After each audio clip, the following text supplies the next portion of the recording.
Quando as coisas dão errado, pequenas coisas como domingo passado ou coisas maiores, é sempre um bom teste para o seu grau de presença. Então isso lhe dá uma reflexão do quão presente você está ou não presente. Quando algo dá errado, está lá para que você possa olhar para trás. Pode ser o seu caso, talvez não se você olhar para o domingo passado. Houve alguma reação de qualquer tipo contra o que é? E o que é que acha que não estava lá? Ele não fez bem, eu estava aqui, mas ele não alcançou minha expectativa. Muitos de vocês, então, podem achar que não chegou a nossa reunião marcada, o que você pensou dizendo que você disse verbalmente, através de comentário para as pessoas ao seu redor, ou que sua mente comentou sobre isso, é uma coisa interessante de se olhar e acompanhar o comentário mental. Qual foi a emoção? O que veio com isso? E alguns de vocês, eu tenho certeza, já estavam tão presentes que não houve sensação de chateação, desapontamento, raiva, irritação, algum tipo de reclamação mental. Talvez alguns de vocês apenas entraram em meditação, apenas se tornaram presentes e perceberam que não precisam de Eckhart Tolle para estarem presentes. Mas se houve uma reação, então é muito útil, retrospectivamente. Geralmente eu não gosto, como vocês sabem, não gosto de que vá ao passado, mas de vez em quando pode ser útil olhar para uma reação passada em que talvez você tenha perdido a consciência, em que você perdeu a presença. E você não se bate. Você apenas diz, que interessante, havia a mente falando. Havia uma emoção acontecendo com isso e eu estava completamente conectado. Me tornei algo que me dominou. Então, sempre que algo dá errado, grande ou pequeno, você reage contra isso de uma forma ou de outra. Em outras palavras, você é contra o que é. E em última análise, em um estado disfuncional em que formas extremas tornam-se insanidade. Insanidade normal, eu quero dizer. Então, a reação contra o que é, ou o alinhamento completo com o que é. E aí está você. Isso significa que sempre que algo dá errado, você reage ou você vai mais fundo na presença, mais fundo em si mesmo.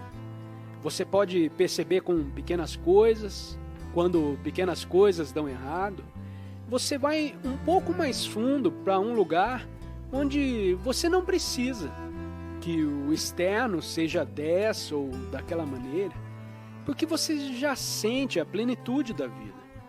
Nesse momento, você já sente como consciência, e nada precisa ser adicionado a isso. Às vezes é só quando as coisas dão errado, muitas vezes é só então, para muitas pessoas que ainda não são capazes de entrar voluntariamente na presença, só então a possibilidade de ir mais fundo se abre para eles, ou eles se tornam reativos. Então, outro exemplo é que você está parado em uma esquina, encontrando alguém, esperando para encontrar alguém, para algum compromisso, e ele ou ela não aparece. Então, você fica lá 10 minutos, 15 minutos, 20 minutos. O que acontece durante esse tempo dentro de você, em sua mente? E o que a sua mente está dizendo sobre isso? E então, é claro que as emoções que são reflexo da mente e sobre o que ela está dizendo sobre isso, é uma coisa interessante de olhar para o que é que a sua mente está comentando. E você está totalmente identificado com o que a sua mente está dizendo, ou você percebe, opa, esses são apenas julgamentos que estão surgindo.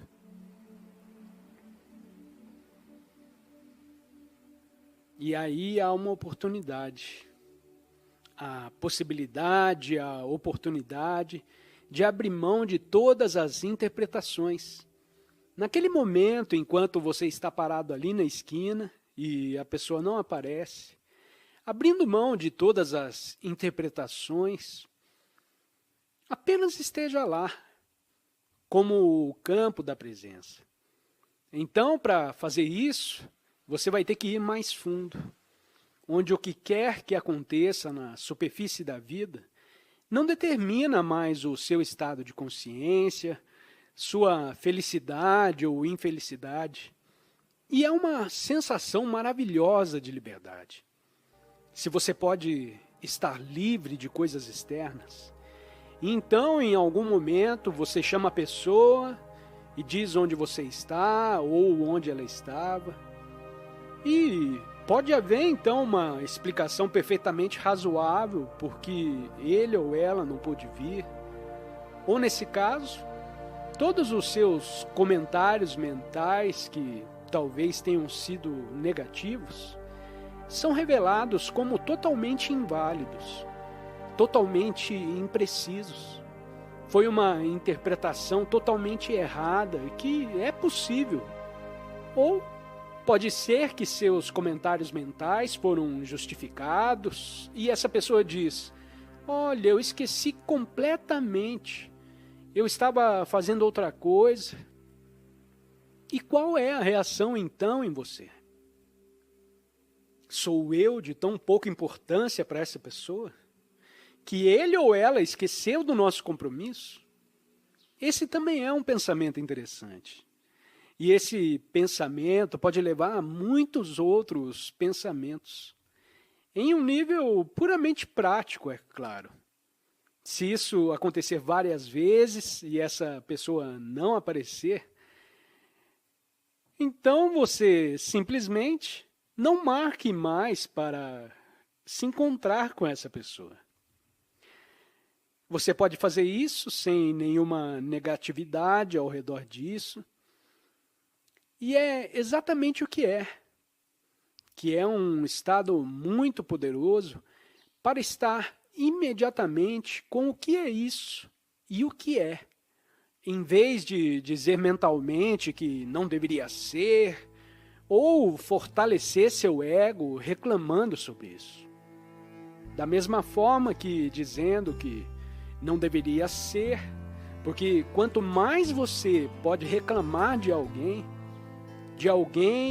ou algo, quanto mais forte o ego inflado se torna, bufando e bufando, eu chamo assim, quanto mais você pode bufar e bufar sobre as pessoas e o que elas fazem ou sobre essa pessoa, é claro que o ego parece cada vez maior.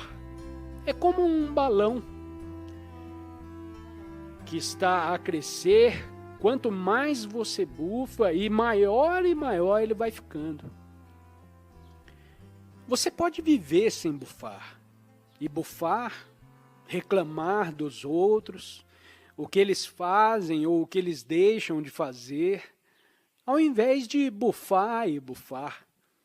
Se você tiver um comentário para apontar algo, que seja algo prático, isso pode ser feito. É uma questão diferente. Mas bufar não é nada. E isso não tem nada a ver com mudar a situação.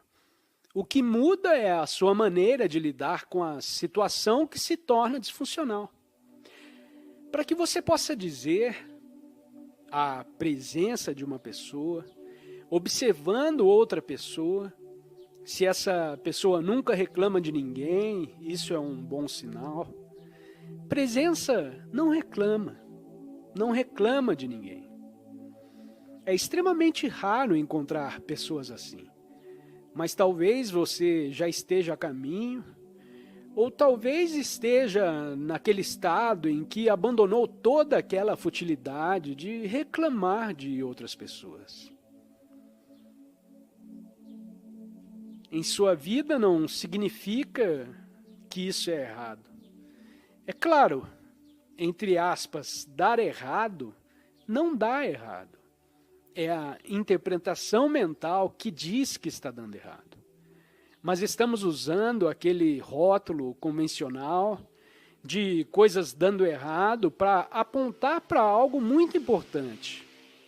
Nossas expectativas não estão sendo atendidas.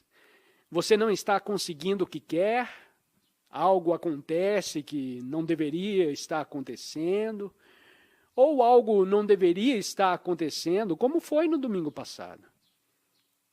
Como você sabe, há sempre 2 níveis para isso. Eu estou falando e apontando algo que é útil em sua vida diária.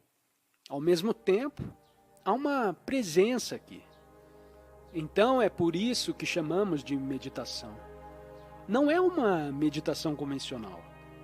Mas enquanto falo sobre tomar consciência de um certo tipo de disfunção, ao mesmo tempo há uma presença lá. E então funciona em 2 níveis. E também é por isso que a pausa é importante. Quando não há palavras, para que da próxima vez algo aconteça errado, pequeno ou grande, já existe tal presença que a reação nem sequer surge. Ou há uma reação e então há o reconhecimento imediatamente. E após 1 segundo ou 1 minuto depois, há o reconhecimento de que há uma reação.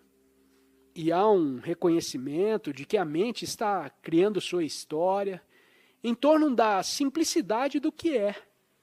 E há o reconhecimento de que você não precisa disso. Você está melhor sem isso. Você é mais eficaz no que faz. Quando está livre disso, então há uma escolha de então estar presente em vez de ser reativo. E então a reação diminui e a presença toma seu lugar. Surge a reação. Vai, então isso é uma coisa enorme.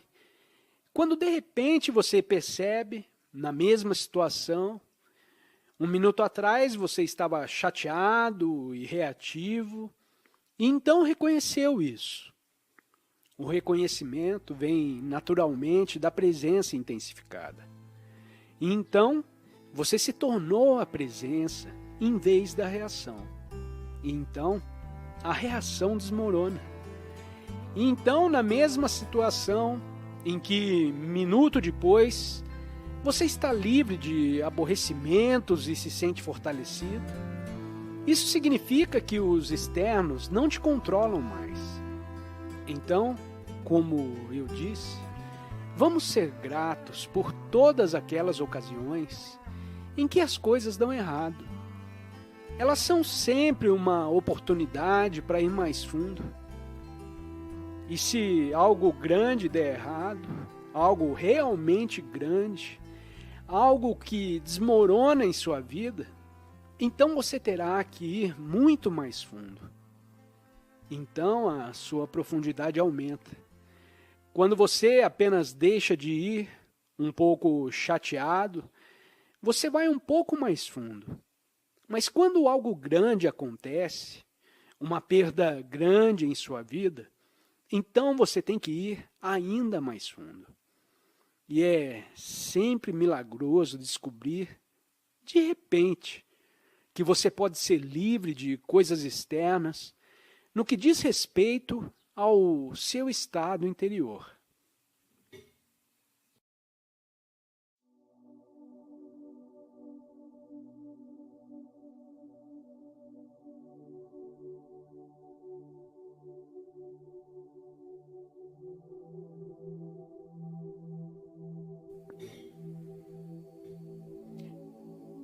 Então você precisa ser particularmente forte quando você está na presença de várias pessoas que são dominadas pela mente, como a maioria dos humanos ainda é.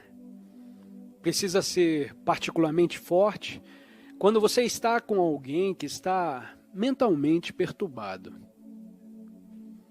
Temos uma pergunta aqui hoje. Como faço para ficar presente com os meus familiares quando estamos todos juntos? Isso acontece na hora do jantar. Eu posso estar presente comigo mesmo e presente com um membro da família, mas quando há 3 deles juntos, ou 2 deles juntos, minha presença sai pela janela. E eu sou pego no drama do que está acontecendo. Então, como você perde a presença, você é atraído. E eu sou atraído também. Tenho uma filha com necessidades especiais, a mais nova, e ela requer minha atenção. Meu marido requer minha atenção e eu tenho mais uma filha adolescente. E ela geralmente não quer minha atenção. Mas há uma dinâmica lá. Então, meu marido e minha filha adolescente estão fazendo isso e eu querendo protegê-la e depois cuidar do mais novo e suas necessidades. Eu basicamente só quero fugir e não voltar para casa. Bem, isso também é uma boa prática. Você tem que estar ciente de como você é capaz de não perder quando você dá atenção. Como você deve dar a atenção, é claro. É maravilhoso dar atenção ao seu filho ou a outro ser humano, mas não se perder em dar atenção para que você esteja conectado com a fonte da atenção, que está dentro de você, sem perder essa conexão com uma fonte. Então a sua atenção pode fluir.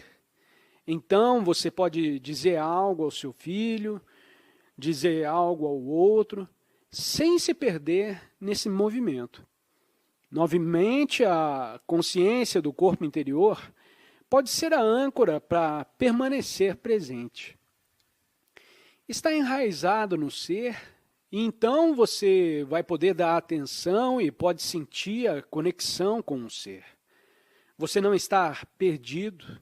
E no reino mental, eles podem ser apenas algo, se há apenas uma pessoa que fica conectada.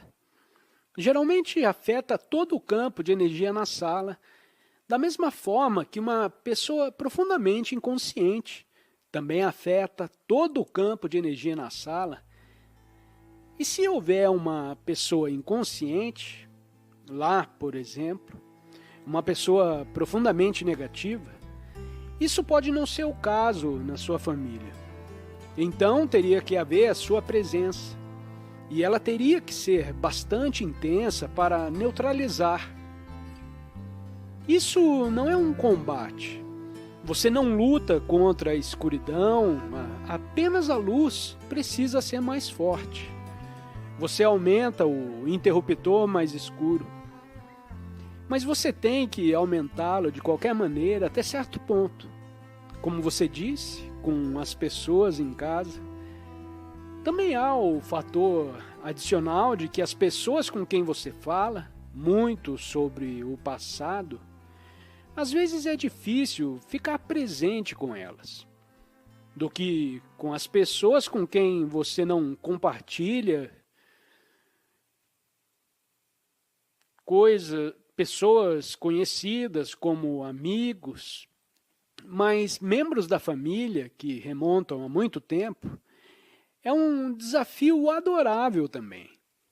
Então, pratique quando estiver apenas com 1 ou 2.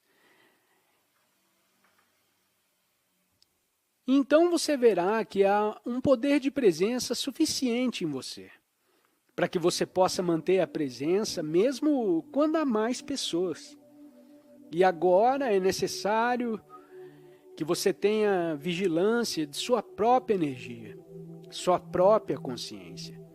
Sem a vigilância que poderíamos chamar a atenção para, como um mestre Zen explica, que a essência do Zen é apenas isso, o dedo levantado, o que significa que foi sua explicação para o Zen, é que tudo o que é legal é atenção, que significa presença alerta, vigilância. Por isso precisa ser particularmente forte quando você está na presença de várias pessoas que são dominadas pela mente, como a maioria dos humanos ainda é. Precisa ser particularmente forte quando você está com alguém mentalmente perturbado. Ter uma vigilância intensa, uma presença intensa. Você precisa ser particularmente forte quando você tem uma condição física e uma chamada doença grave. Então, essa pode ser a força motivadora da intensa presença da vigilância. Você pode ver o quanto mais útil o dedo levantado é do que explicações conceituais. Você não pode explicar o que é presença ou o que é vigilância para a mente, porque isso imediatamente leva você além da mente. E às vezes as pessoas perguntam se eu tinha alguém, depois de um retiro de uma semana, alguns anos atrás, que perguntou, você pode nos dar apenas uma palavra? Não, você pode explicar o conceito de presença? Eu só quero ouvir novamente o que realmente é. Eu não entendi direito a semana inteira. Foi a prática da presença. Mas a mentalidade dele não entendeu. É claro que não entendeu, porque ele esperava entender conceitualmente. E ele pensou que se eu explicasse um pouco mais, ele realmente se tornaria presente. Eu já falei demais. Essa presença é apenas atenção. Atenção é uma inteligência não conceitual. É a consciência mais ampla. Essa atenção basicamente significa que há pouco ou nenhum pensamento. É apenas consciência, apenas a luz. Então você ilumina as pessoas e quando você pode falar e a luz ainda está lá e você fala, a presença está lá na palavra. Enquanto estou falando com você agora, a presença está lá, mas as palavras também estão lá. Elas saem da presença. E se houver uma criança aqui que diz, papai, ele acabou de tirar meu brinquedo. Diga a ele para não fazer isso, ou o que quer que eles digam. Você pode olhar para ele naquela presença adorável, em que também há compaixão e benevolência. Bem, tudo faz parte disso que é você. Olhe para a criança e diga, tudo bem, só não fale agora. Diga o que vier a você sem se perder nisso, no drama. O drama diário, o drama da existência diária, o nervosismo disso. Então esse é o seu trabalho, o seu único trabalho.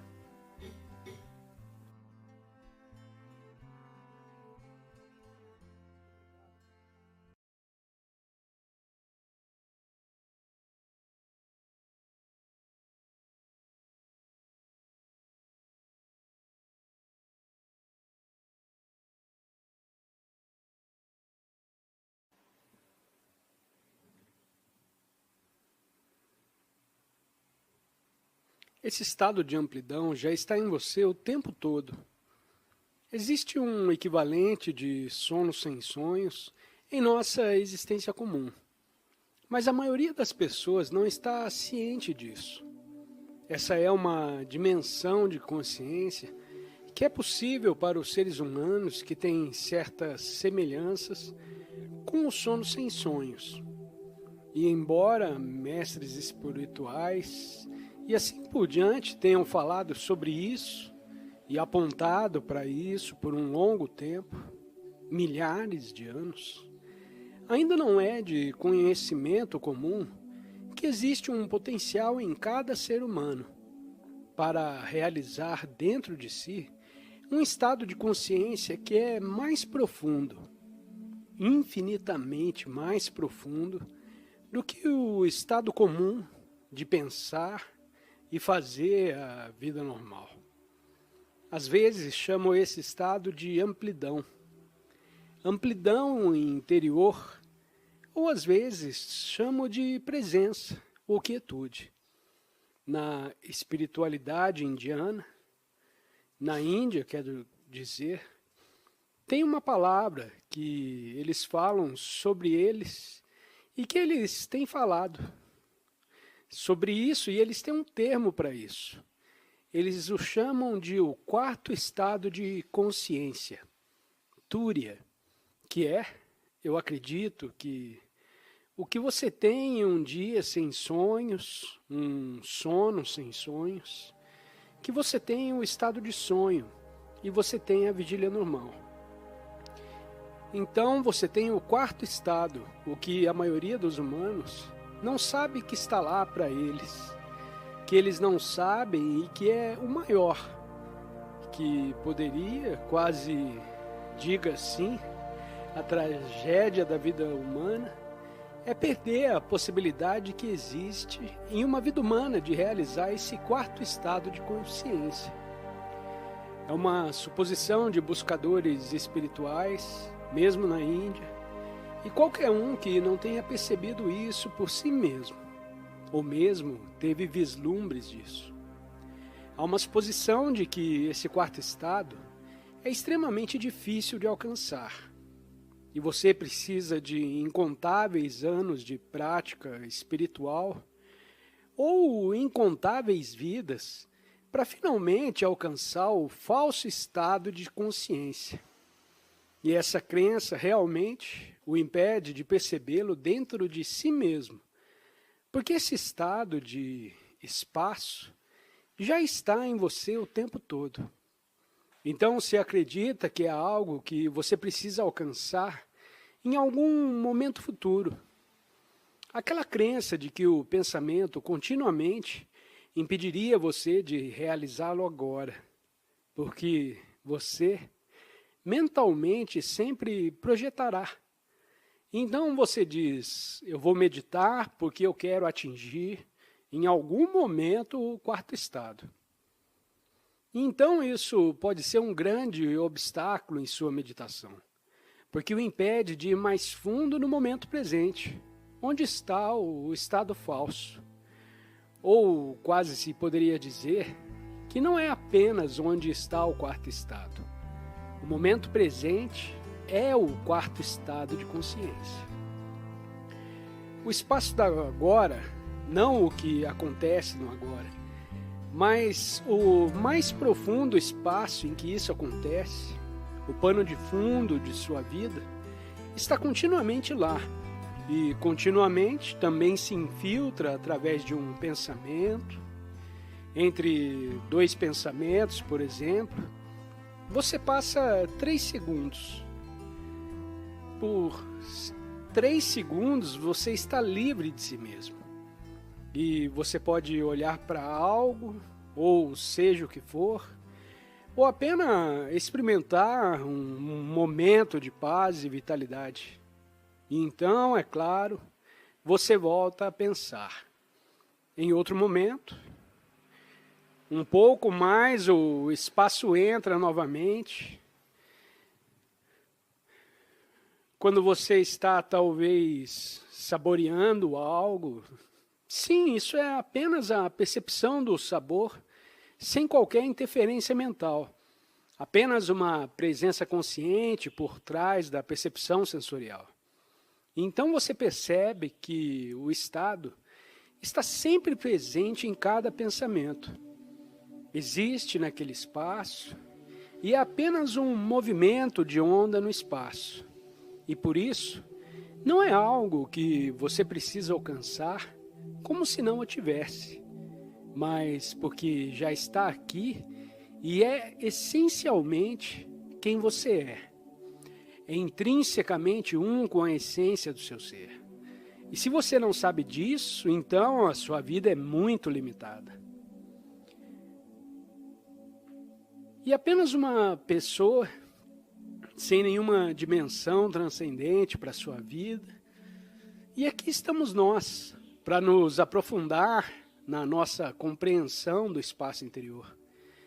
Isso é tudo para que você perceba algo que já está aqui, em vez de precisar procurá-lo. Então, por que muitas vezes você não percebe isso? Porque você o ignora. Assim como o peixe pode ignorar o fato de que o peixe está rodeado de água e começa a procurá-la. Onde está a água? As pessoas ficam falando sobre a água. E quanto mais o peixe olha, menos provável que encontre a água. Então a amplidão é algo que, a princípio, aparece em sua vida como um vislumbre. Então, o princípio na vida de muitas pessoas, elas não sabem que isso é espaço. Elas a experimentam como uma vivacidade intensificada ou uma sensação mais profunda de paz ou de alegria, uma ausência de problemas por um breve momento. Então, eles não sabem que esta é uma dimensão diferente da consciência que certamente surgiu. Eles ainda podem confundi-la com outra coisa, como eu fiz quando a mudança aconteceu. Isso foi uma coisa rara no meu caso.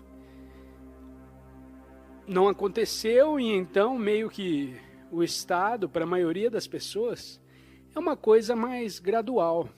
Vem gradualmente. Tem vislumbres, e então, mais alguns, e repentinamente está lá. Ou um período de tempo mais longo, onde você vai mais fundo, e há uma transformação gradual de consciência. Pode ser tão gradual que você nem percebe. E quando aconteceu comigo, eu não percebi que havia espaço. Eu não tinha a palavra espaço. Eu não sabia nada sobre o quarto estado de consciência. Eu não sabia nada sobre presença, ou mesmo atenção plena. Eu nem percebi que minha mente havia diminuído e se tornado espaçosa. Tudo o que eu sabia é que, de repente, a vida é muito pacífica. Parece então esse momento e é tão bom. Isso é tudo o que eu sabia. E de onde vem essa paz, eu perguntei. Eu não sabia. Eu não sabia que era a profundidade de quem eu sou, percebendo a profundidade de quem eu era. A alegria, a paz. Mas eu não tinha uma palavra para isso. Eu não poderia chamar isso de profundidade, de quem eu sou. Eu só, porque de repente estou tão em paz e comecei a escrever um diário que dizia: não sei por que de repente me sinto tão em paz, eu só quero escrever minha experiência diária de paz, caso ela me deixe. Então pelo menos eu posso me lembrar disso. E eu escrevi que ainda está em algum lugar. Não sei onde. Está trancado. Eu não preciso olhar para ele, mas é interessante que não havia nenhuma compreensão de onde isso se originou e o que era isso. Como ela surgiu, então, a compreensão veio depois. Então, você também, você pode muito bem, não você, mas todas as pessoas em sua vida. Qualquer um que não esteja totalmente, continuamente infeliz, ansioso, com raiva, medroso ou continuamente chateado, ou continuamente em um estado de profundo descontentamento. E há tantas pessoas assim. Não sabem qual é a porcentagem da população. Uma porcentagem não insignificante da população, que vive em um estado quase contínuo de descontentamento, de uma forma ou de outra. Sempre há um resíduo de raiva. Eles estão apenas esperando a próxima coisa para ficar com raiva, para ficar chateado. Há um contínuo, seja lá o que for. O estado de certa porcentagem, eles estão totalmente infelizes e deprimidos. E tudo é simplesmente terrível. Ou eles estão se aproximando do limite que, convencionalmente, chamamos de sanidade e insanidade. Então, eles vão além desse limite e então são declarados clinicamente insanos, ou o que for. Então há muitas pessoas em sanatórios que são tão obcecadas com suas mentes porque não há espaço algum e as pessoas são muito infelizes, totalmente infelizes na maioria das vezes, e também experimentam virtualmente nenhum alívio de sua mente. Portanto, nenhum espaço criado torna a vida muito infeliz. E isso é o equivalente a alguém que não pode, se isso for possível, que não pode entrar em um sono sem sonhos. Tudo o que você experimenta são seus sonhos, e algo o impede de entrar em um sono sem sonhos, que seria horrível, e claro que você enlouqueceria. O mesmo se aplica ao estado de vigília comum. Alguém que não tem absolutamente nenhum acesso ao espaço interior ficará extremamente infeliz em seu estado de vigília normal e deixará os outros infelizes. Alguns se tornarão violentos e criarão violência. E às vezes são pessoas, claro, que pessoas violentas são tão inconscientes e infelizes que eles criam, tornam-se violentos ou se atraem ou são atraídos um pelo outro. E então você tem um grupo de pessoas, milhares, 100.000, às vezes 1.000.000, às vezes milhões, que são violentos. Eles não possuem espaço. Então eles criam o que chamamos de genocídio e assim por diante. Todos essas coisas, as coisas mais horríveis criadas, faz a vida se tornar um pesadelo. Eles criam um pesadelo coletivo. Ou uma pessoa, um pesadelo em suas vidas. Então, isso é amor. Então, é como alguém que não tem absolutamente nenhum acesso. Imagine que você só poderia sonhar, mas nunca alcance o estado sem sonhos. Você ficaria louco porque você precisa do estado sem sonhos. Agora, na vigília normal, você também precisa da amplidão. E se você não tiver absolutamente nenhuma amplidão, você ficará virtualmente insano.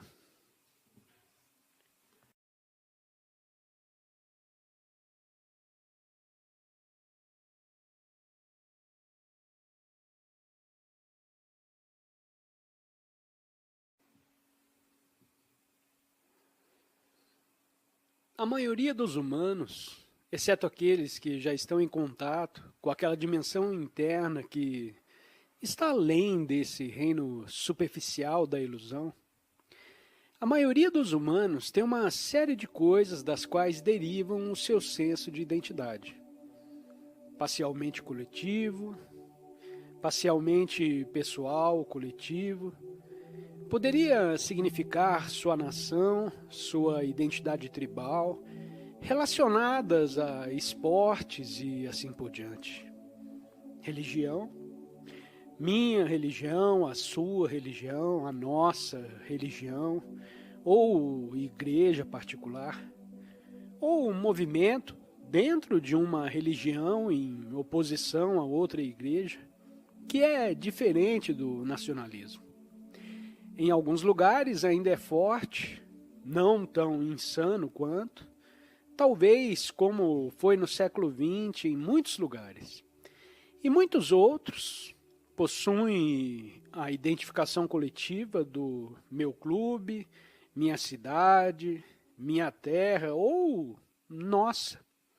E depois tem as posses pessoais, reconhecimento de status de outros, ou falta de conhecimento, aparência pessoal, aparência externa e assim por diante. Todas as coisas podem nos identificar como muito precárias, porque basicamente são todas fabricações mentais. Não há nada de errado com fabricações mentais e histórias. Você pode apreciá-las, contanto que você saiba o que são. Mas se você levá-las para a realidade última, então muito rapidamente você começa a sofrer. Nós continuamos a viver cercados por essas histórias. Você pode as apreciar, você pode assistir ao jogo, você pode ficar feliz se seu time ganhar e o outro time perder, mas não é mais tão profundo. Então, se seu time perder, sim, há uma insatisfação superficial que você observa. Ou se seu time ganha, há uma euforia. Você vai, uau! Sim, mas não vai mais tão fundo. Porque em um nível mais profundo, você sabe que isso não tem nada a ver com quem você é. É um jogo, é uma história, um sonho como formação. Agora, principalmente em um sonho, você não sabe que você está sonhando. Ocasionalmente acontece que você tem um sonho lúcido, quando de repente você, no meio de um sonho, percebe que está sonhando e então há uma mudança fundamental na maneira como você experimenta o sonho. Eu, na vida diária, a maioria das pessoas está tão identificada com formações mentais, coisas, eventos e assim por diante, que tudo se torna formações mentais, que o torna um fator de lucidez. Então eles estão no sonho da existência diária, mas tão identificados com ela que não sabem que é um tipo de sonho. Então eles tentam derivar um senso satisfatório disso, de si mesmo, o que é impossível. Agora, a sua vida diária, de repente, pode manifestar uma consciência, que não é um pensamento à consciência, é a dimensão da consciência. Você pode reconhecer que o pensamento é apenas um pensamento e você percebe quem você é essencialmente, aquela presença consciente mais profunda, a acidez que lhe permite não apenas ter percepções sensoriais, mas também permite que você tenha pensamentos que são uma vida lúcida. Então você pode ter sonhos lúcidos, mas o mais importante, como é muito mais importante, ter uma experiência de vida lúcida. Esse é o começo do fim da identificação incorreta. Com quem você é e o que acontece é que ainda pode haver pequenas manifestações de felicidade e infelicidade, mas isso não vai mais tão fundo. Agora, algumas pessoas podem dizer: ok, eu estou bem com a infelicidade, não estou indo tão fundo. Mas eles podem se sentir desconfortáveis com a felicidade, não indo mais tão fundo. O que quero dizer é claro que o que é convencionalmente chamado de felicidade é um fenômeno de serviço temporário. Há uma felicidade mais profunda. Se ainda quisermos usar esse termo, geralmente não o tenho, há uma sensação mais profunda de presença, de enraizamento, de vasto espaço, de vitalidade, que às vezes é chamado de alegria. Mas você pode chamar isso de paz interior, pode chamá-lo de profundo sentimento de contentamento. E no fundo é. Por isso que nós estamos aqui, para ser lembrados de que essa dimensão está dentro de você, esperando para ser descoberta ou esperando para se revelar a você. Ou se você já vive em conexão com isso, para aprofundá-lo. É por isso que estamos aqui. Então a questão é: eu sei quem eu sou?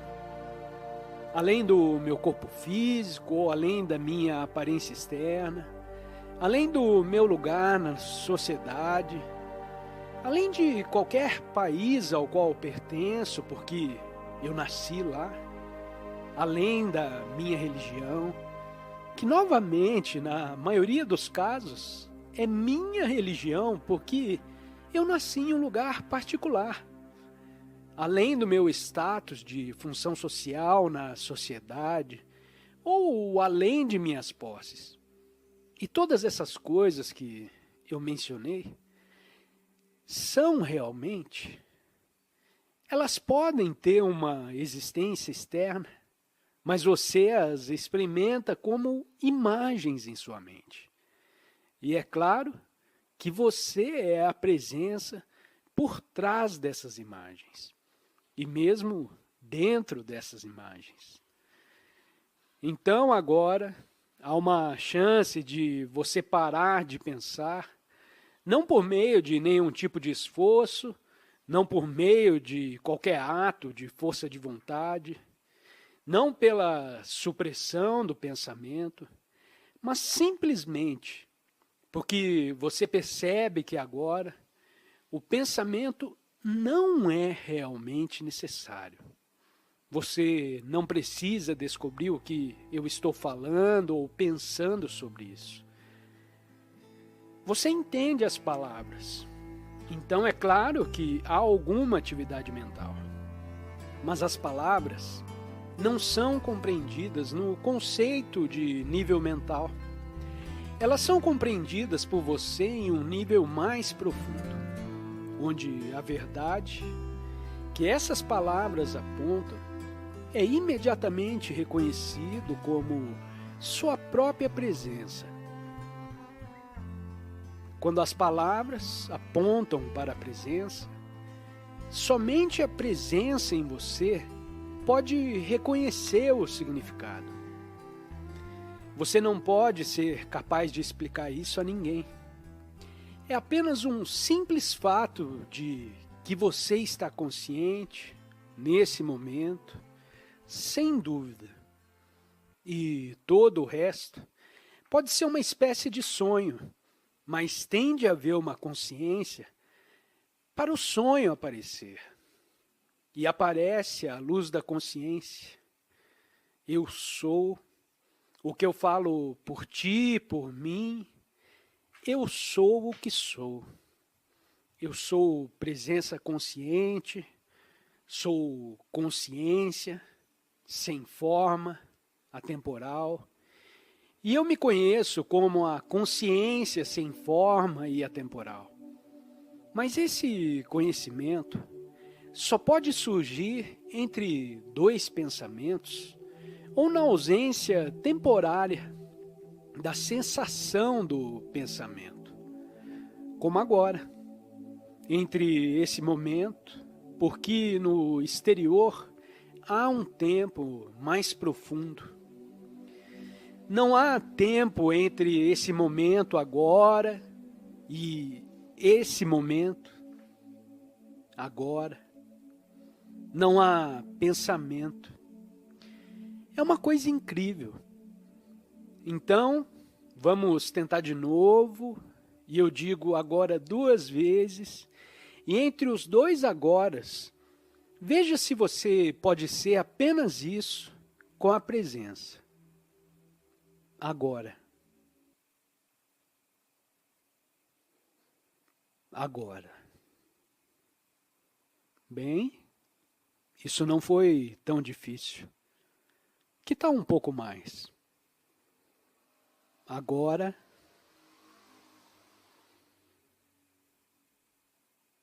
Agora.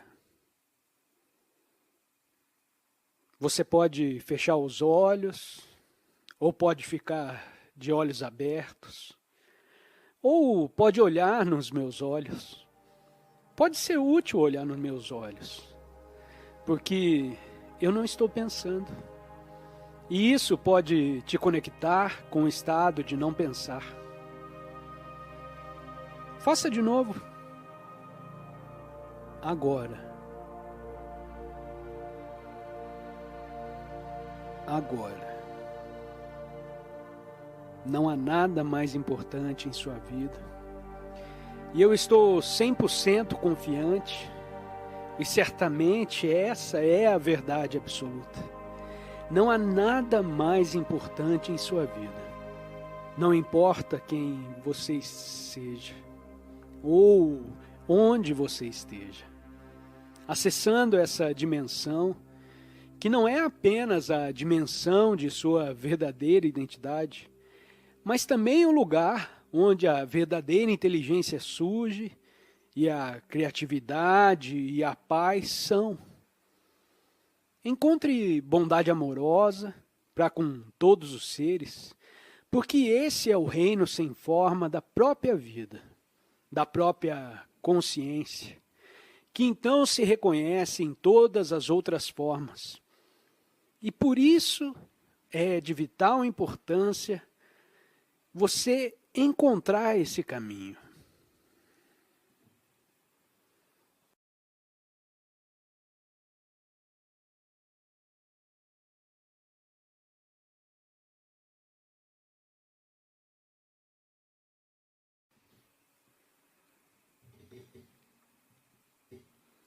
Mesmo que seja um sonho, deve haver algo que seja mais real do que o sonho, sem o qual o sonho não poderia estar ocorrendo. Não poderia estar aqui. Nos concentramos em ser, porque a maioria dos humanos está sofrendo da terrível aflição que podemos chamar de esquecimento. Porque a esquecimento de ser, estão perdidos no fazer, se perdem no fazer. Ou se não estão a fazer nada, talvez estejam a rondar as esquinas. Então estão perdidos na semiconsciência. Vão ter de se mover pensando coisas baixas, ou estamos presos em padrões mentais muito disfuncionais, e até mesmo o pensamento, que poderíamos até categorizar, pois também é um tipo de fazer. Esse fazer não é apenas atividades nas quais você está envolvido na vida diária, mas subjacente a esse fazer externo, ao fazer de pensar o pensamento. E está acontecendo. E é isso que pertence ao reino de fazer. Embora, na maioria dos casos, não seja. Quem faz pensando que você não está fazendo isso é um fazer, mas realmente pensar é algo que acontece com a maioria das pessoas. Não é algo que eles fazem voluntariamente como uma escolha. Então você pensa, acontece.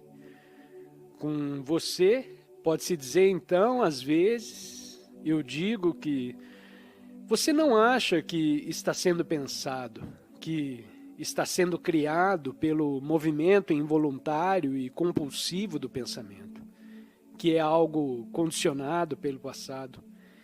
E esse movimento compulsivo, involuntário, cria uma espécie de entidade feita pela mente, um senso de identidade. Nesta entidade é o ego e, para a maioria das pessoas, é quem eles percebem ser. E assim você vive com essa entidade, você é. Existe uma boa analogia que pode ser utilizada, que é você como a consciência mais profunda que está dormindo e você está sonhando o sonho da sua vida. Ocasionalmente você pode acordar brevemente e então cair de volta no estado de sonho, que é o drama que está acontecendo em sua vida. Quaisquer situações que estejam acontecendo em sua vida. Então há uma personalidade, uma pessoa, você participou e assim por diante. Todo um drama se desenrolando às vezes, não tão ruim, e outras vezes realmente terrível. E o tipo de pesadelo, em alguns casos, se você voltar em todas as tradições, seja na filosofia ocidental ou nas tradições espirituais orientais, muitas vezes há a comparação da existência não desperta com um sonho. Muitos filósofos ocidentais também questionaram, e essa é a vida como um sonho. Como a famosa peça do dramaturgo espanhol Calderón de la Barca. É quando sua vida é um sonho. Essa é uma peça antiga. Então, até que ponto você está identificado com você como pessoa?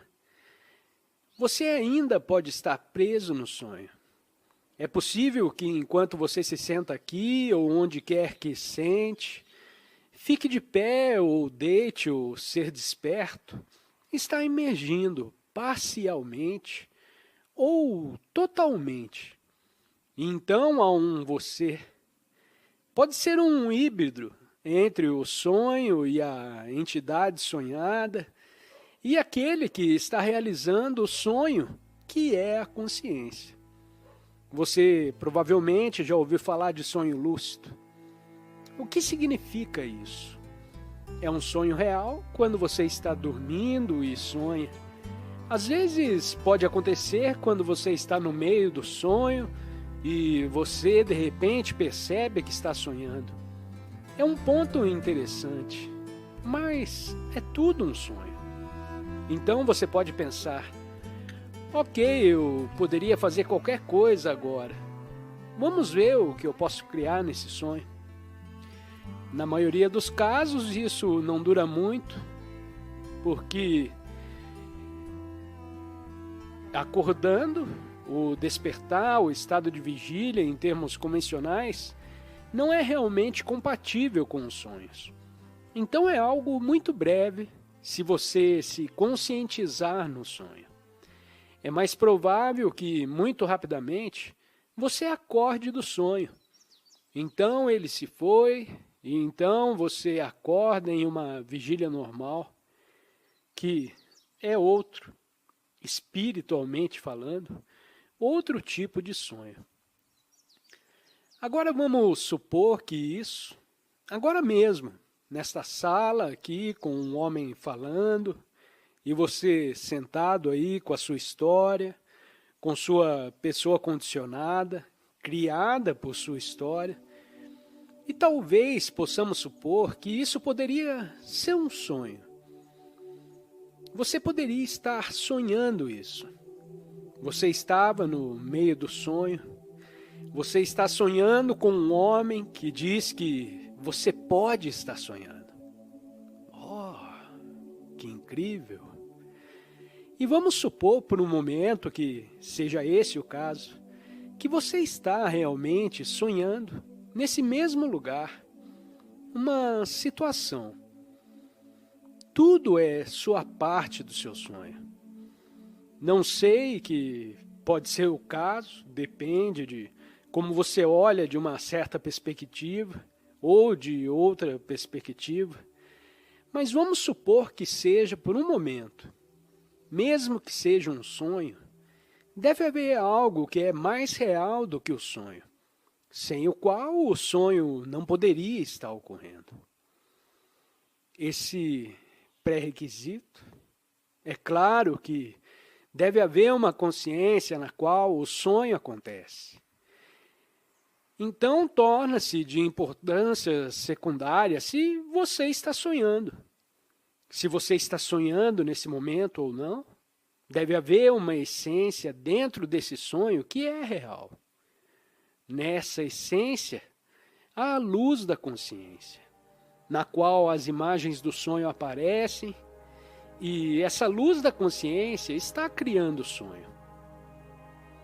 Mas no momento em que você perceba essa luz da consciência dentro de você, que é a mesma coisa que despertar dentro do convencional, o sonho, o tipo normal do sonho sobre o qual acabei de falar, aqui e agora, vamos supor que isso seja um sonho, uma coisa parecida com um sonho em muitos aspectos.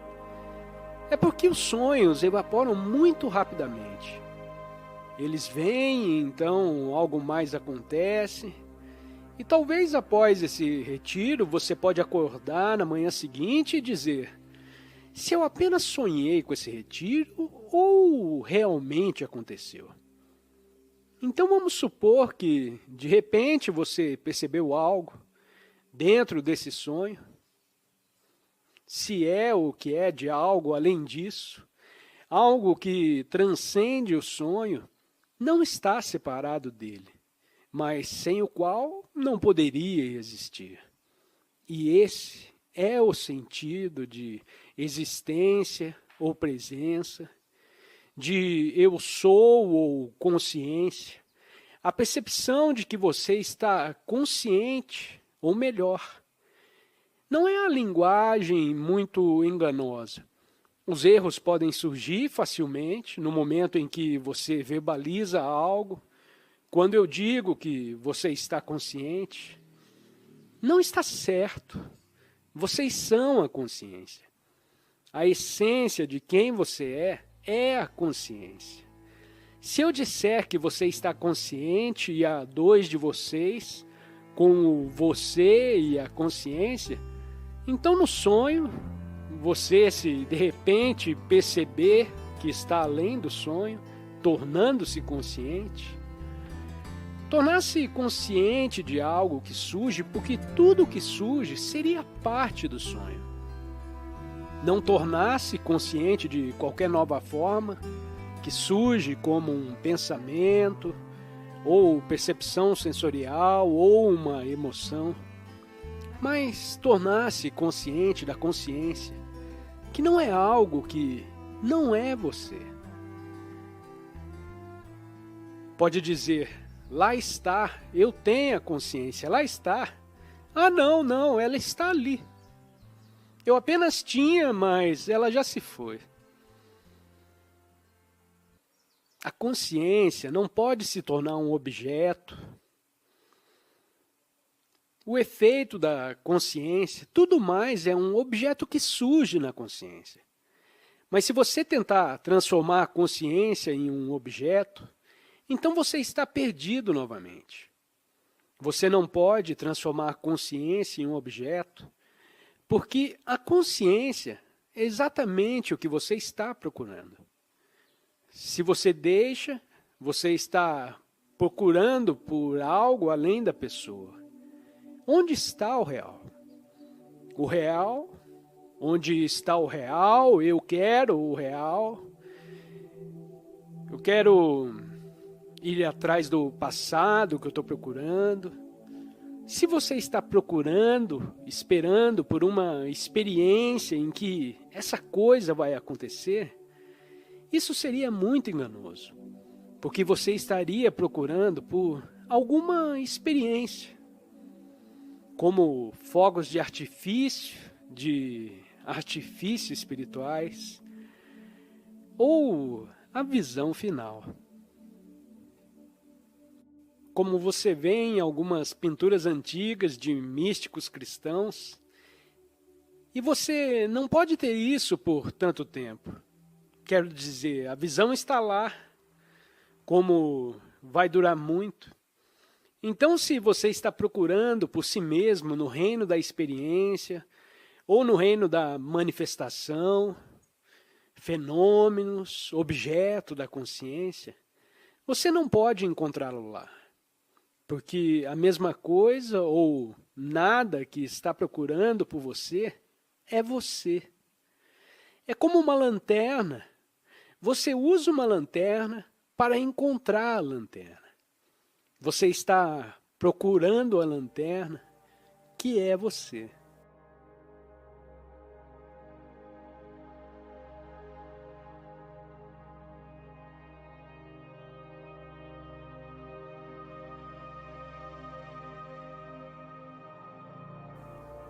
É claro que com a revolução tecnológica, a revolução da informação, a revolução digital, seja qual for o seu nome,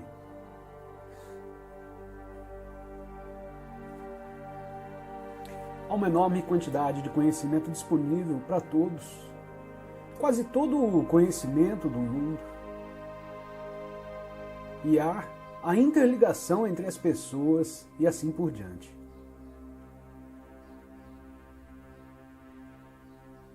O que é muito bom, é claro, ter tudo isso acessível para você. Há um perigo, porém, de que você se afogue em informação demais e conhecimento demais. E por afogamento quero dizer que a mente é bombardeada com um excesso de estímulo. E, portanto, você perde algo que é essencial para uma vida humana para ser verdadeiramente cumprida.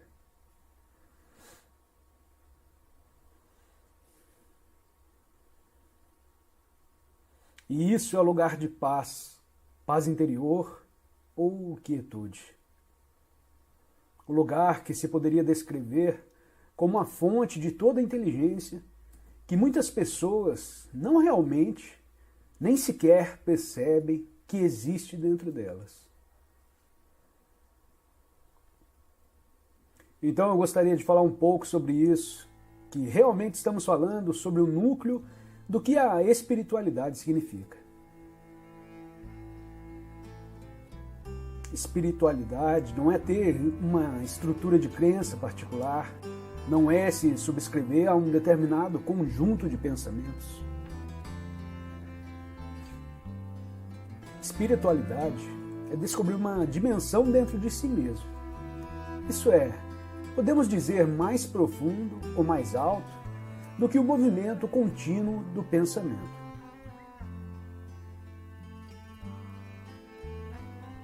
E claro, toda essa informação e conhecimento são experimentados em você como pensamento. Então a mente pensante sempre foi ativa por muitos milhares de anos nos seres humanos.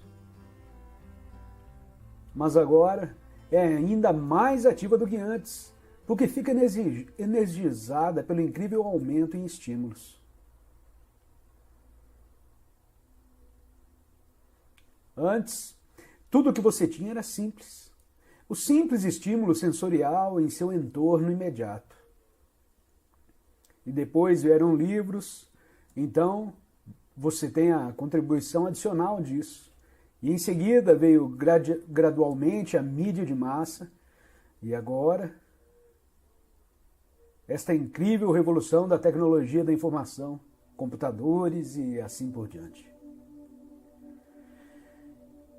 Assim, isso energiza aquele movimento de pensamentos que está ocorrendo em cada ser humano, que em si não é necessariamente uma coisa ruim.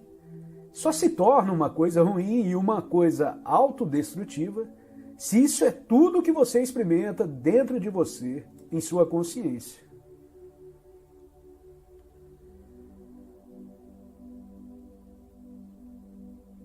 Se tudo que você experimenta é isso, eu chamo às vezes de ruído mental. Então você começa a derivar sua identidade dos pensamentos em sua cabeça. O que os pensamentos te dizem sobre você mesmo. E você está preso nessa identidade que é baseada na identificação com o pensamento. Todos os ensinamentos espirituais apontam para a possibilidade de encontrar algo em que você é mais profundo do que pensar. Um espaço.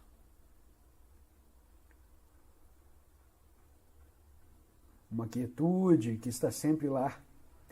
E o excesso de informações só te leva para o oposto. Você só pode lidar com isso bem-sucedidamente se você tiver um equilíbrio em sua consciência entre usar sua mente para absorver informações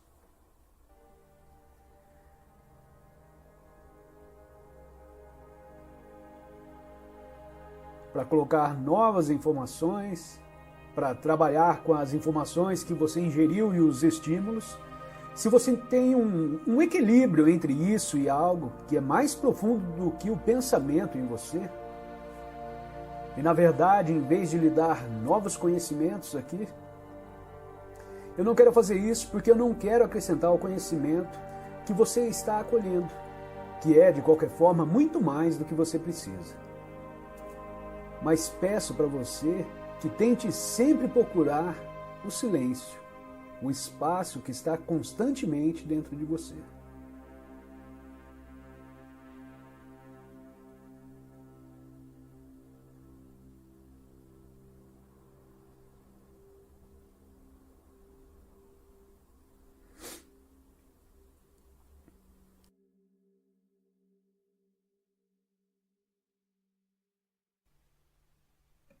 Ouvir um pensamento significa que você está consciente, não só do pensamento, mas também de você mesmo, como uma testemunha daquele pensamento.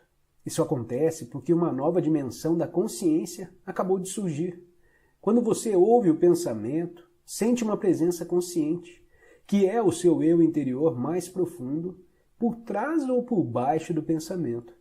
O pensamento, então, perde o poder que exerce sobre você e se afasta rapidamente, porque a mente não está mais recebendo a energia gerada pela sua identificação com ela. Esse é o começo do fim do pensamento involuntário e compulsivo. Quando um pensamento se afasta, percebemos uma interrupção no fluxo mental, um espaço de mente vazia. No início, esses espaços são curtos, talvez apenas alguns segundos, mas aos poucos se tornam mais longos. Quando esses espaços acontecem, sentimos uma certa serenidade e paz interior.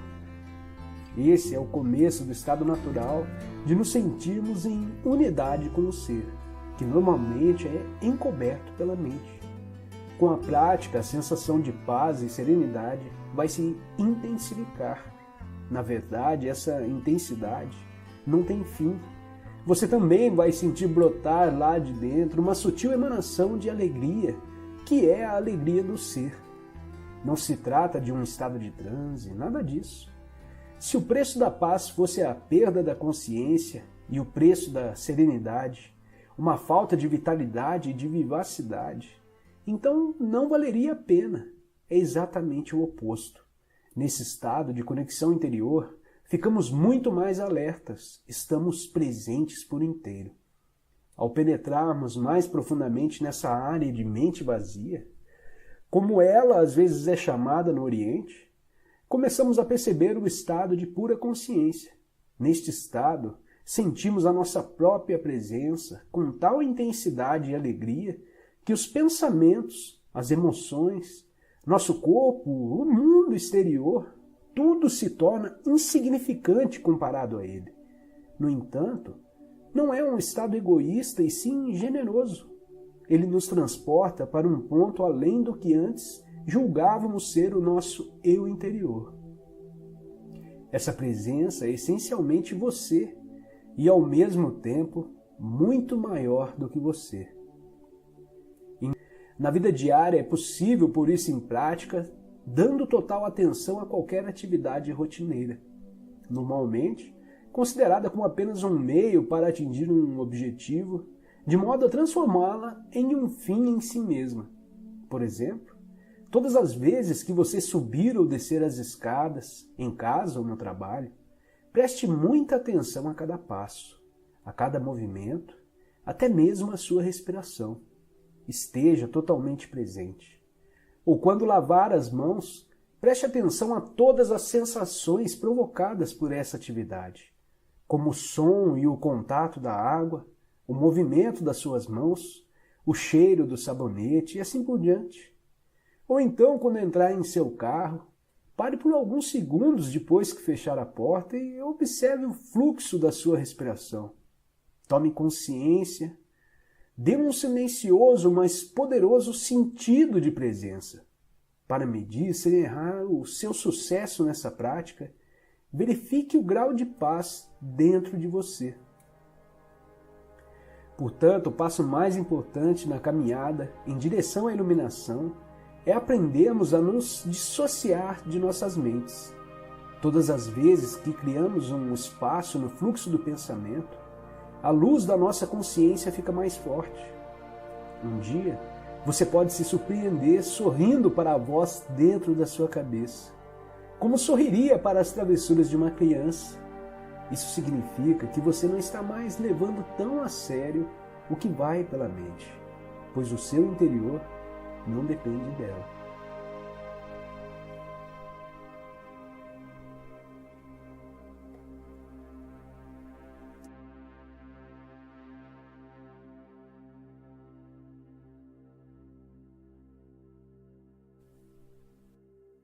O sofrimento, em geral, tem um aspecto coletivo e um individual. O aspecto pessoal é o resíduo acumulado de problemas e sofrimentos emocionais que a própria pessoa vivenciou no passado. O aspecto coletivo é o sofrimento acumulado na psique da humanidade por milhares de anos, através de doenças, torturas, guerras, assassinatos, crueldades, loucuras e etc. O sofrimento de cada um de nós também participa desse sofrimento coletivo. Por exemplo, certas raças ou países, onde ocorrem formas extremas de lutas e de violência, possuem um sofrimento coletivo mais intenso do que outros. Qualquer pessoa com um forte sofrimento e sem consciência bastante para se desligar dele, não só será forçada, de modo contínuo ou periódico, a reviver o sofrimento emocional, mas também pode facilmente se tornar autor ou vítima da violência. Por outro lado, essas pessoas também podem estar potencialmente mais próximas da iluminação.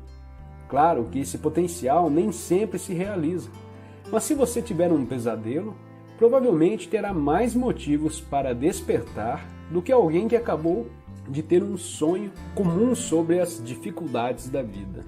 Além do sofrimento pessoal, cada mulher tem participação naquilo que pode ser descrito como sofrimento feminino coletivo. A menos que ela esteja plenamente consciente, consiste no sofrimento acumulado vivido por cada mulher, em parte pela dominação dos homens sobre as mulheres, pela escravidão, pela exploração, estupro, partos, perda dos filhos, etc., durante milhares de anos. O sofrimento físico e emocional, que para muitas mulheres precede e coincide com o fluxo menstrual, é o sofrimento em seu aspecto coletivo, despertando a sua dormência naquele momento, embora possa ser detonado também em outras ocasiões. Ele restringe o livre fluxo de energia vital através do corpo, da qual a menstruação é uma manifestação física. Vamos nos deter um pouco nesse assunto e vamos ver como se tornar uma oportunidade para a iluminação. Com frequência, a mulher é dominada pelo sofrimento físico e emocional nesse período. Ele tem uma carga energética poderosa que pode facilmente empurrá-la para uma identificação inconsciente com ele. Você é então possuída por um campo de energia que ocupa o seu espaço interior e finge ser você. Mas não é você de jeito nenhum. Ele fala através de você, age através de você, pensa através de você, vai criar situações negativas em sua vida de tal modo que ele possa se alimentar da energia. Já descrevi esse processo. Ele pode ser vicioso e destrutivo. É o sofrimento puro, o sofrimento do passado, e não é você. O número de mulheres que estão se aproximando do estado de consciência plena já ultrapassa o dos homens e vai crescer ainda mais rápido nos próximos anos. Os homens poderão alcançá-las no final, mas por um tempo considerável haverá uma distância entre a consciência masculina e a feminina. As mulheres estão recuperando a função que é um direito natural delas, ser uma ponte entre o mundo manifesto e o não manifesto, entre a materialidade e o espírito.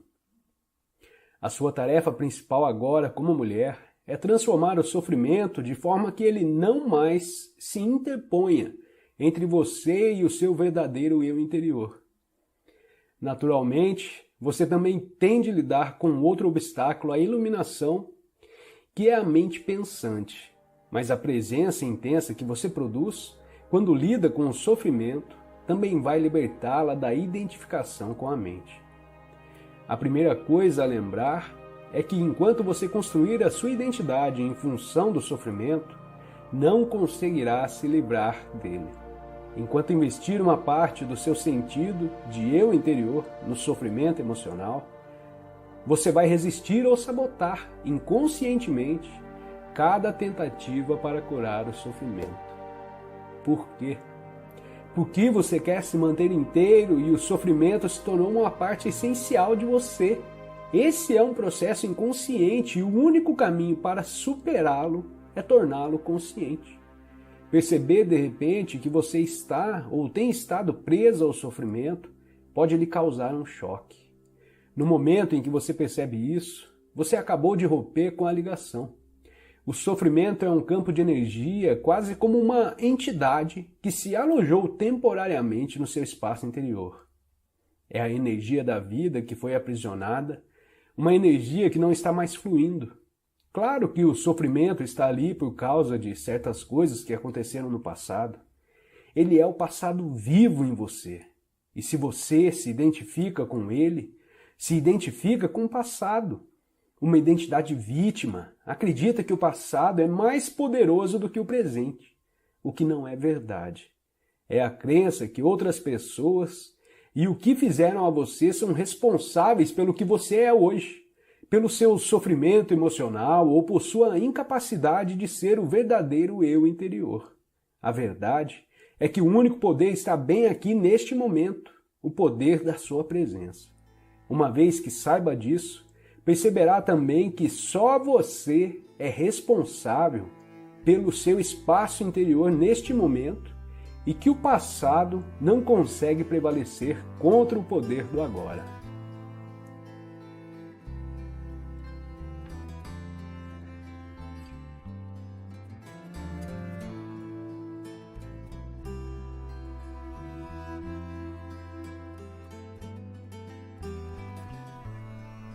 Pense agora no seguinte: se não existe nada, só o silêncio, ele não teria nenhum significado, porque nem ia saber o que era aquilo.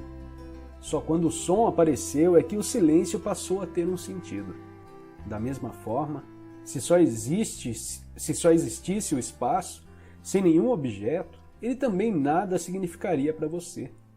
Imagine-se como um ponto de consciência flutuando na imensidão do espaço, sem nenhuma estrela, nenhuma galáxia, somente o vazio.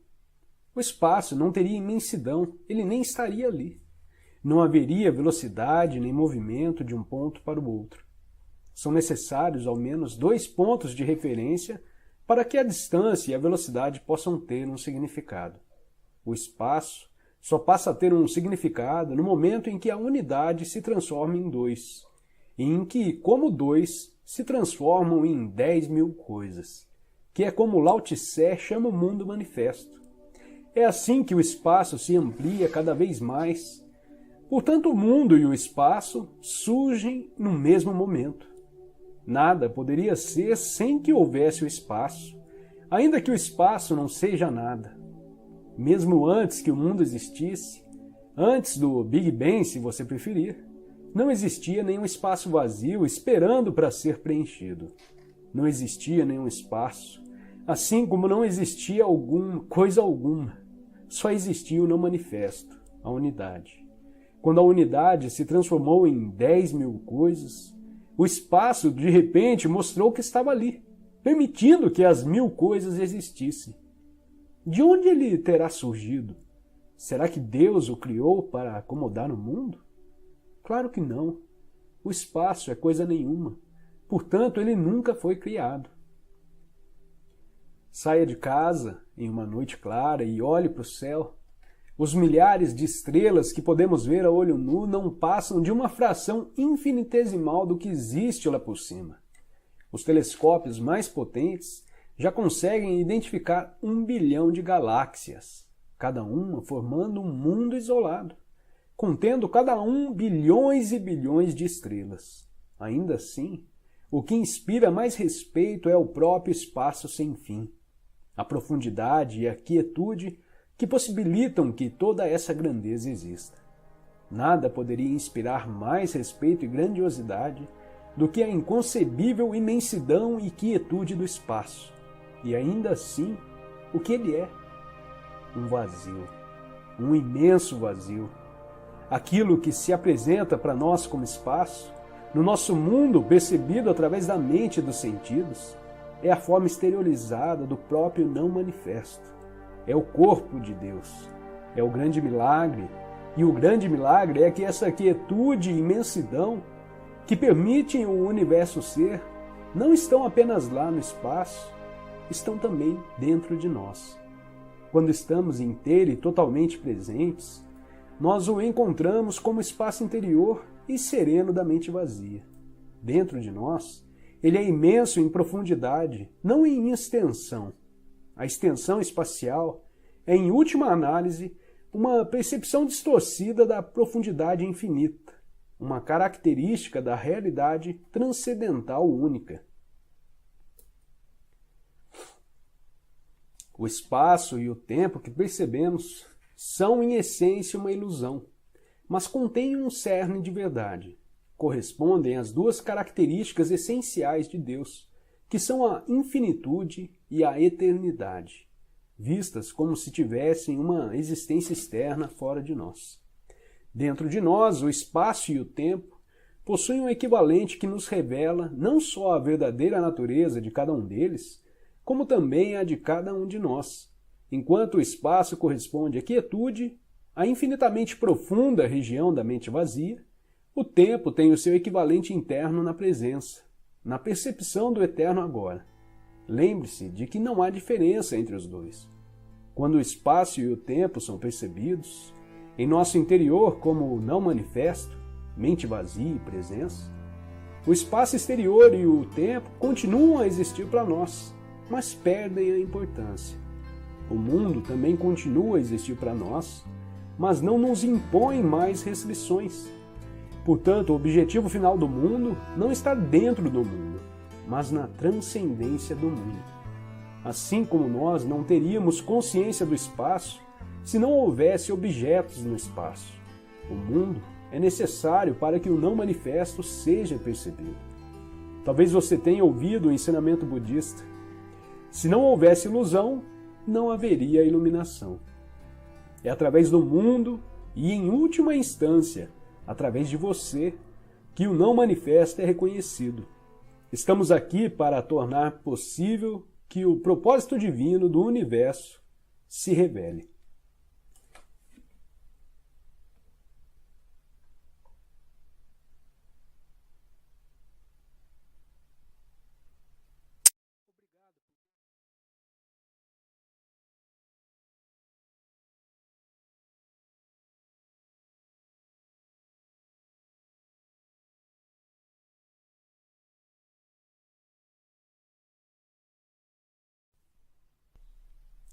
Pense agora no seguinte: se não existe nada, só o silêncio, ele não teria nenhum significado, porque nem ia saber o que era aquilo.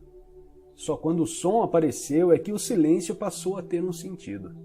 Da mesma forma, se só existisse o espaço, sem nenhum objeto, ele também nada significaria para você. Imagine-se como um ponto de consciência flutuando na imensidão do espaço, sem nenhuma estrela, nenhuma galáxia, somente o vazio. O espaço não teria imensidão, ele nem estaria ali. Não haveria velocidade nem movimento de um ponto para o outro. São necessários ao menos 2 pontos de referência para que a distância e a velocidade possam ter um significado. O espaço só passa a ter um significado no momento em que a unidade se transforma em 2, e em que, como 2, se transformam em 10.000 coisas, que é como Lao Tse chama o mundo manifesto. É assim que o espaço se amplia cada vez mais. Portanto, o mundo e o espaço surgem no mesmo momento. Nada poderia ser sem que houvesse o espaço, ainda que o espaço não seja nada. Mesmo antes que o mundo existisse, antes do Big Bang, se você preferir, não existia nenhum espaço vazio esperando para ser preenchido. Não existia nenhum espaço, assim como não existia coisa alguma. Só existia o não manifesto, a unidade. Quando a unidade se transformou em 10.000 coisas, o espaço, de repente, mostrou que estava ali, permitindo que as 1.000 coisas existissem. De onde ele terá surgido? Será que Deus o criou para acomodar o mundo? Claro que não. O espaço é coisa nenhuma. Portanto, ele nunca foi criado. Saia de casa em uma noite clara e olhe para o céu. Os milhares de estrelas que podemos ver a olho nu não passam de uma fração infinitesimal do que existe lá por cima. Os telescópios mais potentes já conseguem identificar 1 bilhão de galáxias, cada uma formando um mundo isolado, contendo cada um bilhões e bilhões de estrelas. Ainda assim, o que inspira mais respeito é o próprio espaço sem fim, a profundidade e a quietude que possibilitam que toda essa grandeza exista. Nada poderia inspirar mais respeito e grandiosidade do que a inconcebível imensidão e quietude do espaço. E ainda assim, o que ele é? Um vazio, um imenso vazio. Aquilo que se apresenta para nós como espaço, no nosso mundo percebido através da mente e dos sentidos, é a forma exteriorizada do próprio não manifesto. É o corpo de Deus, é o grande milagre, e o grande milagre é que essa quietude e imensidão que permitem o universo ser, não estão apenas lá no espaço, estão também dentro de nós. Quando estamos inteira e totalmente presentes, nós o encontramos como espaço interior e sereno da mente vazia. Dentro de nós, ele é imenso em profundidade, não em extensão. A extensão espacial é, em última análise, uma percepção distorcida da profundidade infinita, uma característica da realidade transcendental única. O espaço e o tempo que percebemos são, em essência, uma ilusão, mas contêm um cerne de verdade. Correspondem às 2 características essenciais de Deus, que são a infinitude e a eternidade, vistas como se tivessem uma existência externa fora de nós. Dentro de nós, o espaço e o tempo possuem um equivalente que nos revela não só a verdadeira natureza de cada um deles, como também a de cada um de nós.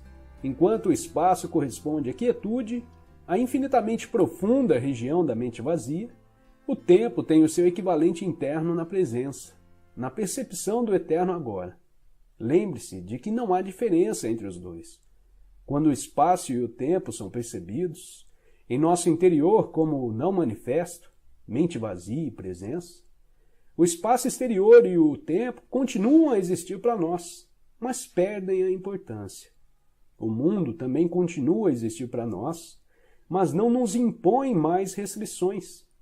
Portanto, o objetivo final do mundo não está dentro do mundo, mas na transcendência do mundo.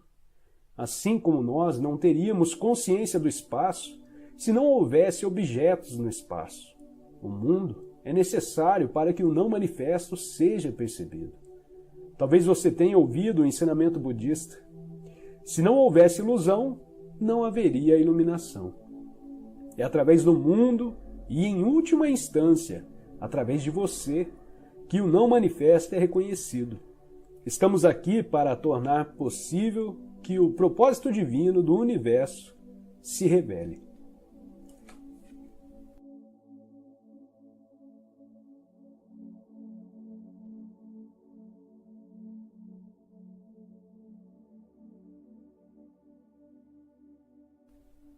Se você estivesse no paraíso, sua mente não demoraria a encontrar algum problema.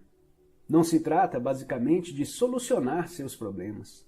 Trata-se de perceber que não existem problemas, apenas situações com que temos de lidar agora ou deixar de lado e aceitar como uma parte do ser neste momento, até que se transformem ou possam ser negociadas. Os problemas são criados pela mente e precisam de tempo para sobreviver. Eles não conseguem sobreviver na atualidade do agora. Focalize sua atenção no agora e verifique quais são os seus problemas neste exato momento. Não estou obtendo uma resposta porque é impossível termos problemas quando toda a nossa atenção está inteira no agora. Pode ser que haja uma ou outra situação que você precise resolver ou aceitar. Por que transformar isso em problema? Por que transformar tudo em problema? A vida já não é bastante desafiadora do jeito que é? Para que precisamos de problemas? A mente inconscientemente adora problemas porque eles podem ser de vários tipos. Isso é normal e doentio.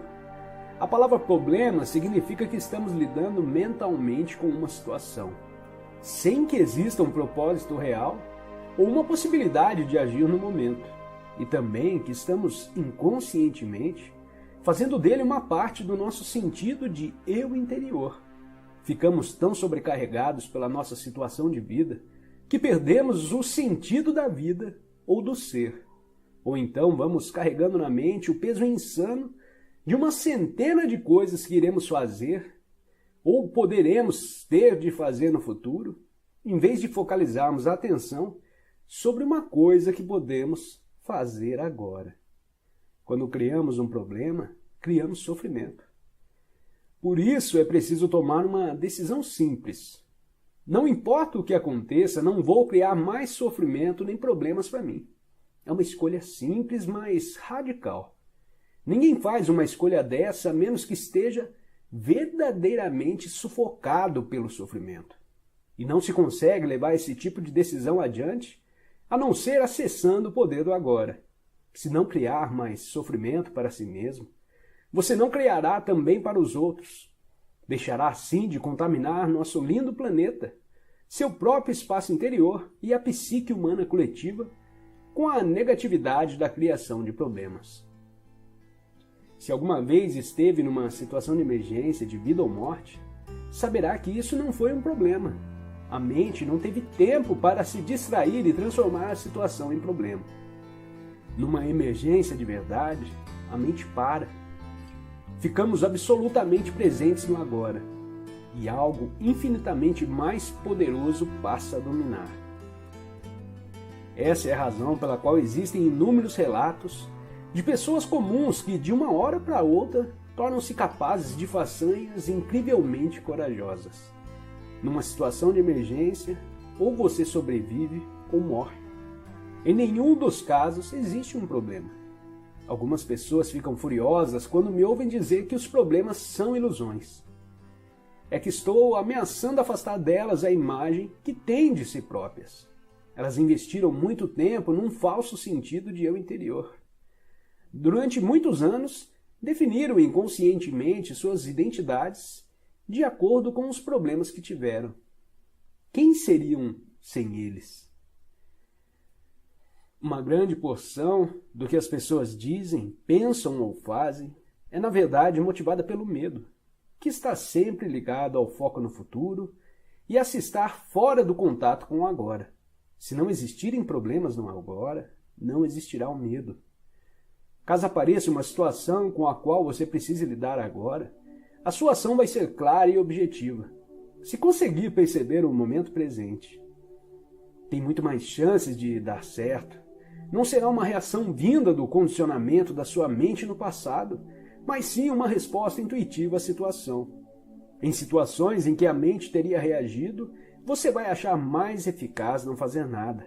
Fique só centrado no agora. O modelo da consciência condicionada pelo tempo está profundamente enraizado na psique humana. Mas o que estamos fazendo aqui é parte de uma profunda mudança que está se transformando na consciência coletiva do planeta. E ainda mais, o despertar da consciência dissociada do sonho da matéria, da forma e da separação. O fim do tempo. Estamos rompendo com padrões mentais que dominaram a vida humana por eras. Padrões mentais que criaram um sofrimento inimaginável em larga escala. Não estou empregando a palavra demônio. É mais útil chamar de inconsciência ou insanidade. É uma questão de perspectiva. O que fazer, o fazer e o acontecer são, na verdade, um processo único. Como somos únicos e formamos um todo com a consciência, não podemos separar os dois. Mas não há uma garantia absoluta de que os seres humanos vão conseguir. O processo não é inevitável nem automático. Nossa cooperação é uma parte essencial do processo. Independentemente de como você o veja, trata-se de um importante salto na evolução da consciência, assim como a nossa única chance de sobreviver como raça.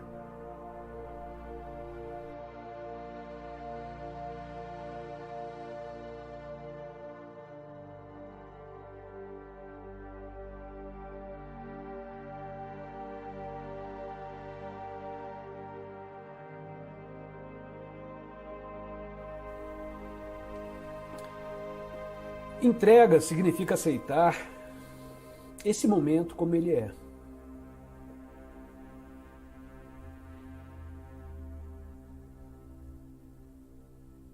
Mas você não vai ser capaz de se entregar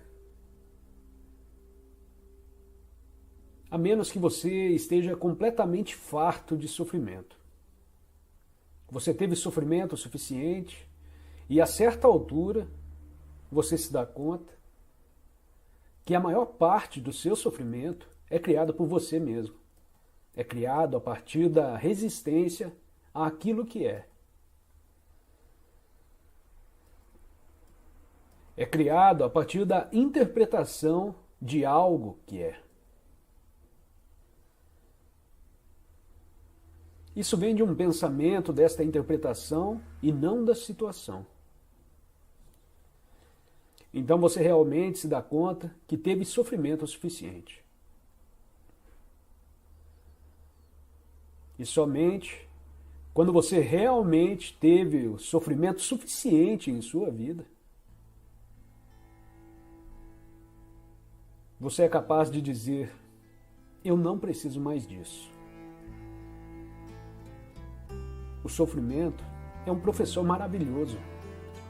O sofrimento é o único professor espiritual para a maioria das pessoas. E o sofrimento torna você mais introspectivo e gradualmente ele corrói o senso de si mesmo, construído pela mente.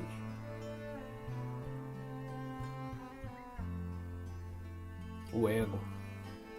E para algumas pessoas, o momento chega quando elas se dão conta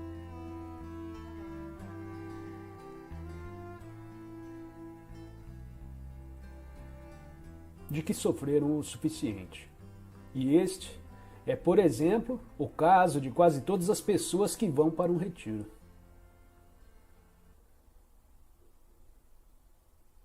Se você perguntar a elas, todas elas tiveram a sua quota de sofrimento humano. De outra forma, elas não estariam abertas para receber a mensagem. Elas tiveram a sua cota de sofrimento humano. E elas atingiram um ponto no qual elas se encontram prontas para ouvir. A mensagem que diz que é outra maneira de viver. A outra maneira na qual você pode viver que não cria mais sofrimento. Para você mesmo. Porque, em grande medida, os seres humanos criam o seu próprio sofrimento. E, portanto, quando você está pronto para ouvir essa mensagem, e esta é realmente a mensagem que está em toda religião.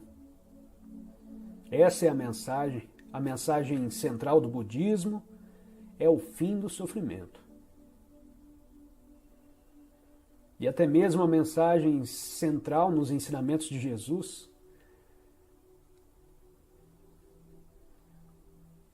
fala em encontrar a pérola de grande valor, encontrar o reino dos céus,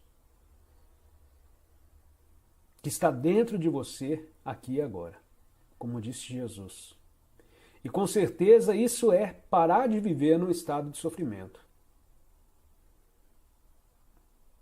Então alguém poderia dizer que você precisa de sofrimento para que você se dê conta, para que você atinja um ponto no qual você percebe que não precisa mais sofrer. É um paradoxo aqui. Se eu não tivesse sofrido, este ensinamento não teria existido. Então você poderia dizer que ele surgiu como o resultado de um sofrimento intenso. Porque, como ser humano, eu não teria evoluído espiritualmente se eu não tivesse sofrido. Então o sofrimento foi o meu principal professor. E o sofrimento é o principal professor de muitas pessoas.